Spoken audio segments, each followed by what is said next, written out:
क्या फ्री का खाना खिलाकर जो आप फेसबुक पे ऐड चिपका देते हैं ये मंदिर वाले, ये धार्मिक संस्थाएं कि हम तो देश से भुखमरी मिटाना चाह रहे हैं इसलिए डोनेशन दे दो, और आप लोगों को खाना खिला रहे हो, खिलाए जा रहे हो, गरीबों को खाना खिलाए जा रहे हो। क्या इससे लोगों की जिंदगियों में परिवर्तन आ रहा है? साहब मुझे समझाइए। इन एड्स में गरीब बच्चों की फोटो चिपकाई होती हैं। ये भारतीय गरीब बच्चे हैं साहब, गरीब बच्चे, असहाय बच्चे, उनकी फोटो दिखाकर आपसे पैसा मांगा जाता है। अब इस ऐड से ही ये कैसे करोड़ों रुपए छापते हैं मैं आपको समझाता हूं। मान लीजिए, अब देखिए 1 लाख को अगर आप गुणा करें 1000 से तो करोड़ों में आंकड़ा आएगा साहब। पैसा है, मंदिर गरीब बच्चों को क्यों नहीं पढ़ाती है? ये इसको पढ़ गया तो वो बुद्धिजीवी बन जाएगा साहब, फिर वो डोनेशन हमें देगा ही नहीं। तो इसलिए लोगों को उलझा के रखो। और नमस्कार साहब, तो कहिए कैसे हैं आप? मेरा नाम है राघव रघुवंशी। अगर आप फेसबुक चलाते हैं या मैं कहूँ आप यूट्यूब चलाते हैं, सोशल मीडिया एप्लीकेशंस यूज करते हैं, खासकर मैं बात कर रहा हूँ फेसबुक की साहब, यूट्यूब की भी, तो इस दौरान क्या होता है कि बीच बीच में कभी ना कभी आपको कुछ ऐसे धार्मिक एड्स आते होंगे। और ये ऐड जब आते होंगे जब आपने किसी ऐड पे, कभी धार्मिक ऐड पे क्लिक किया हो साहब। अब इस ऐड में मुख्यतः होता क्या है, सेवा की एक गुजारिश की जाती है कि सेवा कीजिए साहब। किस लिए सेवा कीजिए? गरीब असहाय बच्चों के भोजन हेतु सेवा कीजिए। आप YouTube पे लीजिए, कोई धार्मिक वीडियो आप देख रहे हैं, मुख्यतः एक बीच में ऐड आता होगा और उसमें जो है सेवा की मांग की जाती है कि गरीब असहाय बच्चों के भोजन हेतु सेवा के लिए हमें पैसा दीजिए साहब। अब ये ऐड जो है मानसिक रूप से इंसान का शोषण किस प्रकार करते हैं मैं आपको अभी समझा देता हूं साहब।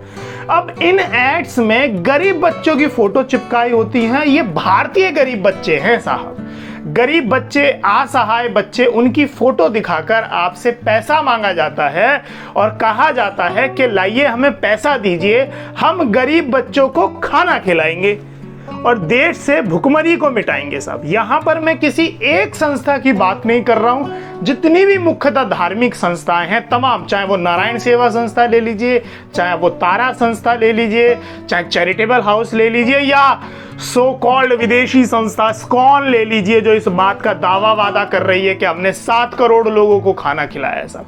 अब देखिए, अब इस ऐड से ही ये कैसे करोड़ों रुपए छापते हैं मैं आपको समझाता हूं। मान लीजिए आपने इस ऐड पे एक बार क्लिक किया साहब और अगले दिन आपको कभी ना कभी ये ऐड दोबारा दिखाया जाएगा, क्योंकि आपने एक बार क्लिक कर दिया है। गूगल का, फेसबुक का एल्गोरिदम ऐसा ही है साहब, आपने क्लिक किया तो उससे रिलेटेड चीजें आपको देखने को मिलेंगी।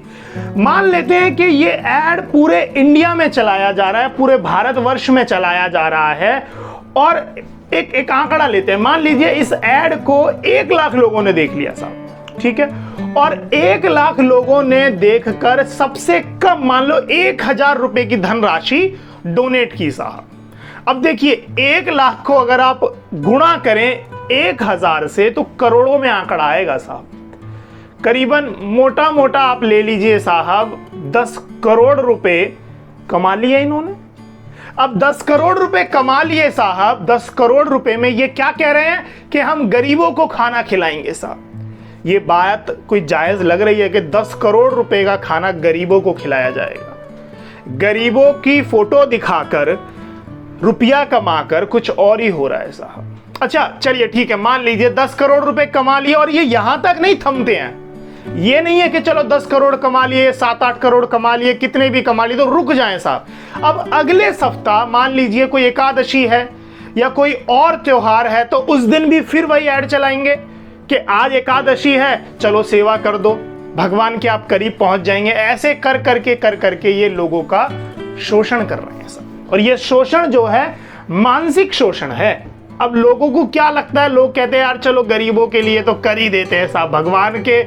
जब भगवान की बात आती है ना तो लोग चुप होते हैं साहब, क्योंकि उन्हें डरा दिया जाता है कि अगर कुछ बोला तो भगवान आपके साथ ये बुरा कर देंगे साहब। इसलिए जो मुख्यतः लोग होते हैं वो चुप रहते हैं। अब बात करते हैं कि चलो ठीक है, गरीबों को खाना खिलाकर, गरीबों को भोजन आप खिला रहे हैं, अच्छी बात है, मगर क्या उनकी जिंदगी में परिवर्तन आ पा रहा है साहब?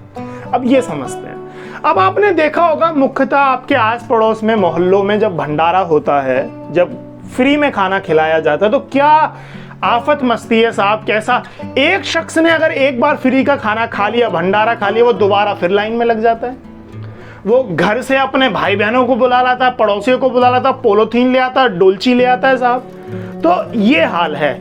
और अगर आप 10 दिन भी भंडारा चलाएं या फ्री का खाना खिलाएं, और अगर पहले दिन मान लेते हैं 100 लोगों ने खाना खाया, तो 10वें दिन तक ये आंकड़ा 1500-600 तक पहुंच जाता है साहब। अब मुझे बताइए, लोग जो हैं, हमारे देश के लोग जो हैं, उनका पेट नहीं भरता साहब, उन्हें और चाहिए और चाहिए और चाहिए। अब इससे क्या लोगों की जिंदगियों में परिवर्तन आ रहा है? आप स्वयं बताइए साहब। क्या फ्री का खाना खिलाकर जो आप फेसबुक पे ऐड चिपका देते हैं ये मंदिर वाले, ये धार्मिक संस्थाएं, कि हम तो देश से भुखमरी मिटाना चाह रहे हैं इसलिए डोनेशन दे दो, और आप लोगों को खाना खिला रहे हो, खिलाए जा रहे हो, गरीबों को खाना खिलाए जा रहे हो, क्या इससे लोगों की जिंदगियों में परिवर्तन आ रहा है साहब? मुझे समझाइए। मैं फिर दोबारा से वो उदाहरण दोहराता हूं। अगर आपने 10 दिन भी खाना खिलाया साहब, और पहले दिन अगर 100 लोगों ने खाया, तो 10वें दिन वो लोग कम नहीं होंगे साहब, उनका मन नहीं भरेगा। वो 10वें दिन आंकड़ा बढ़ा हुआ मिलेगा आपको, करीबन 500-600 तक वो आंकड़ा पहुंच जाएगा साहब। अब बात आती है कि ये लोगों को पढ़ाते क्यों नहीं है साहब? अगर मंदिरों के पास इतना पैसा है तो गरीबों को पढ़ाओ ना यार, ये पढ़ाते क्यों नहीं है? अब कमेंट में बहुत से लोग मुझे ये बोलेंगे कि पढ़ाना मंदिरों का काम है या सरकार का काम है। चलो मानते हैं सरकार अगर अक्षम है पढ़ाने में, तो मंदिरों के पास तो इतना पैसा है, मंदिर गरीब बच्चों को क्यों नहीं पढ़ाती है? ये इसलिए नहीं पढ़ा रहे हैं गरीब बच्चों को मंदिर वाले, क्योंकि इन्हें डर है अगर हमने इनको पढ़ाया साहब तो ये कोई कलेक्टर IAS IPS बन गए तो हमारी धोती खोलेंगे, हमसे ये बोलेंगे कि तुम पे इतना चढ़ावा कहां से आ रहा है, तुम बताओ साहब। तो फिर हम वहां पे क्या हो जाएंगे? हमारे पास कोई उत्तर ही नहीं है, क्योंकि लोगों का ब्रेन वॉश करके पैसा निकाला जा रहा है साहब। तो इसलिए ये लोगों को पढ़ाते नहीं है। इन्हें पता है अगर गरीब घर का बच्चा अगर सफल हो गया और अगर IAS IPS या किसी सरकारी विभाग में लग गया, तो ये हमारी धोती खोलेगा और हमसे ये बोलेगा कि बताइए आप पे इतना पैसा कहां से आ रहा है। और अगर वो पढ़ गया तो वो बुद्धिजीवी बन जाएगा साहब, फिर वो डोनेशन हमें देगा ही नहीं। तो इसलिए लोगों को उलझा के रखो और लोगों को फ्री का खाना खिलाते रहो, फेसबुक पे ऐड चलाते रहो कि लाओ डोनेशन दे दो, डोनेशन दे दो। और जो अमीर लोग हैं जिनके पास स्वयं इतना पैसा है, उन्हें खुद समझ में नहीं आ रहा है कि इतना पैसा आ कहां से रहा है, उनसे पैसा मांगते रहो साहब। तो ये पूरी इन लोगों की स्ट्रेटजी होती है कि कैसे गरीब बच्चों की फोटो दिखाकर पैसा लिया जाए और उस करोड़ों में से मात्र 1 या 2% पैसा गरीबों पे खर्च किया जाए। ये बिल्कुल उसी तरह है, एक समुद्र भर हमारे पास जल है, उसमें से 1 लोटा जल निकाल लिया, जबकि वो पूरा पैसा आपने गरीबों के खाने के लिए मंगाया है, मगर पता नहीं लग रहा है कि उस पूरे पैसे का हो क्या रहा है।